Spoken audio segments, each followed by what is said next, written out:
Assalamualaikum warahmatullahi wabarakatuh. Kembali lagi dengan saya Leni Agustin. Nah, di video kali ini aku akan bahas tuntas tentang pendaftaran SPAN PTKIN.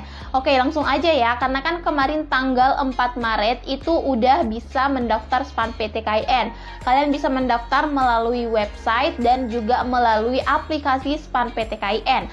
Nah, kemarin itu udah aku posting atau menayangkan videonya bagaimana cara mendaftar SPAN PTKIN, mulai dari tahap pertama pengisian biodata, rapor, nilai rapor, data-data orang tua, sertifikat, itu udah aku jelasin di video yang kemarin ya. Jadi kalau teman-teman mau mendaftar SPAN PTKIN, silakan kalian langsung nonton video sebelum ini. Nah, karena di sana kalian udah bisa mengikuti caranya sampai kalian cetak kartu pesertanya. Dan menggunakan website maupun aplikasi itu udah aku sharing caranya. Jadi kalau kalian mau daftar SPAN PTKIN dan masih ada kendala, silakan kalian nonton di video sebelumnya. Nah, tapi di video ini ternyata masih banyak pertanyaan-pertanyaan yang maksudnya calon mahasiswa yang bikin bingung gitu loh. Karena misalnya nih, nilai rapor apa aja, sertifikatnya gimana, data orang tuanya gimana. Oke, jadi di video ini aku akan bahas semua pertanyaan tentang SPAN PTKIN. Tapi sebelumnya jangan lupa dulu kalian subscribe channel YouTube aku Leni Agustin supaya aku lebih semangat buat video sharing-sharing sama kalian. Dan kalau semisalnya kalian ada pertanyaan yang belum aku jawab nantinya di video ini, silahkan kalian langsung DM aja Instagram pribadi aku Leni Agustin 10 atau Instagram info.umptkin. Oke, langsung saja mari kita nonton, ini dia videonya.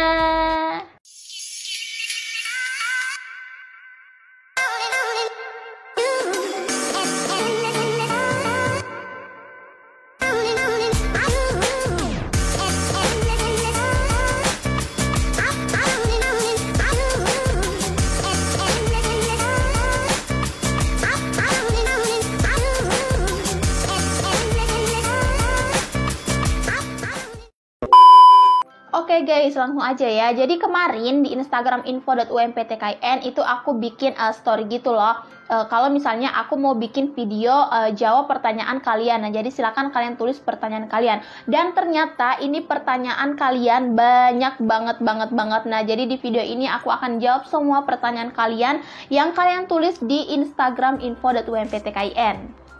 Oke, langsung saja ke pertanyaan yang pertama.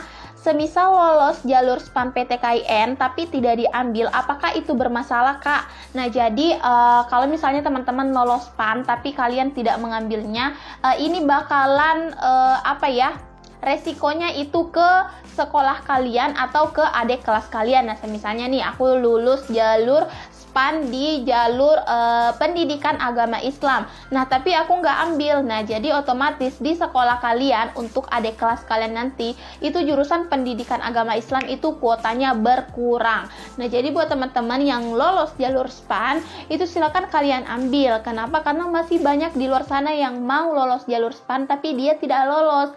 Nah, jadi makanya kalau kamu lolos silakan kamu ambil.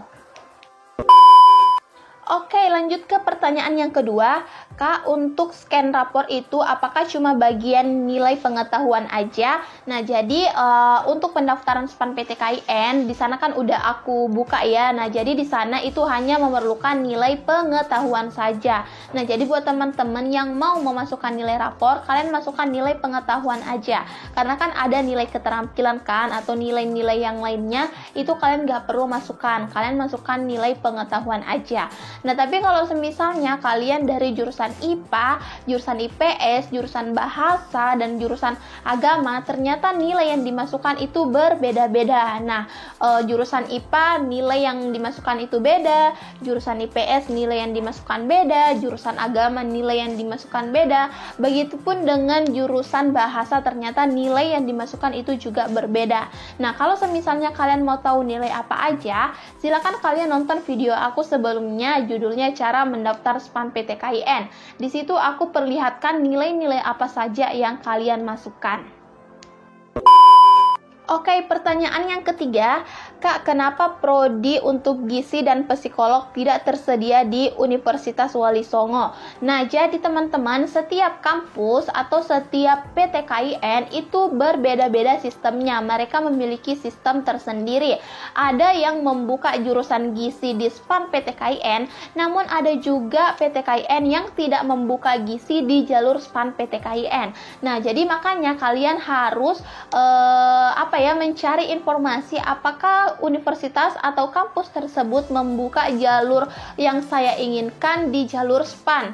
Nah, jadi misalnya nih kamu mau mendaftar SPAN jurusan gizi di UIN Wali Songo. Nah, kamu harus tahu apakah mereka atau di kampus Wali Songo tersebut itu membuka jurusan gizi atau tidak. Nah, kalau semisalnya tidak, ya berarti itu tidak bisa mendaftar SPAN jalur gizi di Wali Songo. Nah, tapi kalau misalnya dia membuka, ya it's okay. Nah, jadi setiap kampus atau setiap PTKIN itu sistemnya beda-beda, dan mereka juga membuka jalur untuk SPAN dan ada juga yang tidak membuka jalur untuk SPAN. Oke, selanjutnya pertanyaan yang keberapa ya? Yang keempat atau yang kelima? Oke, langsung aja. Yang sertifikat boleh non-akademik nggak, Kak? Seperti kayak sertifikat lomba pramuka atau ekstrakurikuler lainnya. Nah, jadi menurut aku ya guys, kalau misalnya kalian ingin memasukkan sertifikat, kalian pilih sertifikat kalian yang paling tinggi. Semisalnya di tingkat internasional atau tingkat nasional, tingkat provinsi, tingkat kabupaten, kecamatan. Nah, jadi itu adalah tingkatannya yang paling tinggi internasional. Nah, kalian juga harus memilih juara yang paling tinggi, misalnya juara 1, juara 2, juara 3 gitu loh. Jadi kan sertifikat ini tuh sebagai penunjang kelulusan kalian. Misalnya kalian memiliki sertifikat yang tinggi, misalnya nasional, kemudian juara 1, ya silakan kalian masukkan. Nah, tapi kalau misalnya tidak ada, ya kalian boleh memasukkan sertifikat non akademik, karena sejauh ini aku belum mendapatkan informasi bahwa wajib yang akademik.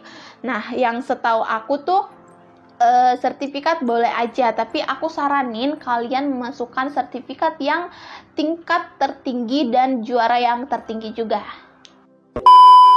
Oke, pertanyaan selanjutnya, Kak mau tanya, apakah bisa daftar SPAN PTKIN untuk lulusan SMA tahun 2020? Jawabannya tidak bisa ya. Kenapa? Karena di SPAN PTKIN ini khusus untuk lulusan tahun 2022.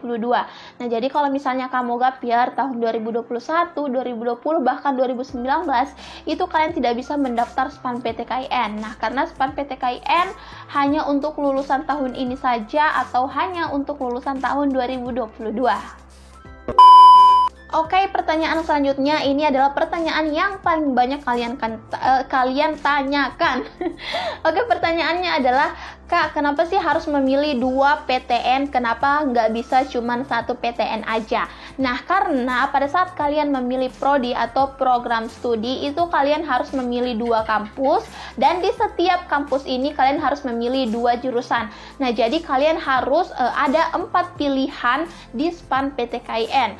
Nah, pertanyaannya, apakah hanya boleh 1 kampus aja, Kak? Nah, jadi kemarin ada peristiwa seseorang yang memilih hanya 1 kampus, tapi ternyata itu dia tidak bisa finalisasi atau tidak bisa mencetak kartu pesertanya. Jadi di sini saya mengatakan bahwa tidak bisa 1 kampus. Kalian harus memilih 2 kampus, dengan di setiap kampus ini ada 2 jurusan masing-masing. Nah, jadi kampus pertama 2 jurusan, dan di kampus yang kedua juga 2 jurusan. Jadi semuanya ada 4 pilihan. Nah, jadi kalian harus memilih 4 pilihan, dan aku saranin kalian simpan pilihan yang kalian sangat inginkan di pilihan pertama, kemudian kedua, ketiga, dan keempat. Jadi pilihan pertama itu dianggap prioritas. Oke, pertanyaan terakhir ya guys, karena video ini menurut aku udah lumayan lama banget, takutnya kalian bosan. Tapi kalau misalnya kalian ada pertanyaan lagi yang belum terjawab di video ini, silahkan kalian langsung tulis aja di kolom komentar. Pertanyaan terakhir adalah, apakah hanya bisa memilih 1 PTN? Wah, ini tadi udah dijawab ya. Kalau kalian hanya milih 1 PTN itu tidak bisa. Kenapa? Karena dari peristiwa seseorang mendaftar hanya 1 PTN saja, ternyata itu tidak bisa difinalisasi. Nah, Jadi sekali lagi aku katakan kalian harus memilih 2 kampus.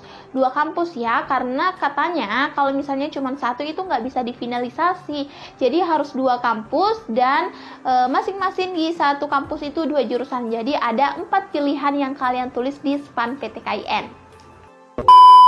Yap, oke guys, jadi itu dia tadi beberapa pertanyaan yang aku jawab seputar SPAN PTKIN. Kalau misalnya kalian masih punya pertanyaan lagi, silahkan kalian langsung tulis aja di kolom komentar. Atau kalian bisa menghubungi aku di Instagram leniagustin10 atau info.umptkin. Nah, jadi di Instagram info.umptkin juga di sana ada banyak informasi tentang SPAN PTKIN dan UMPTKIN. Kalian bisa langsung cek aja Instagramnya. Kalian juga bisa hubungi aku di WA 0882 4785 4631. Jangan lupa subscribe supaya aku lebih semangat bikin videonya. Sekian, wassalamualaikum warahmatullahi wabarakatuh.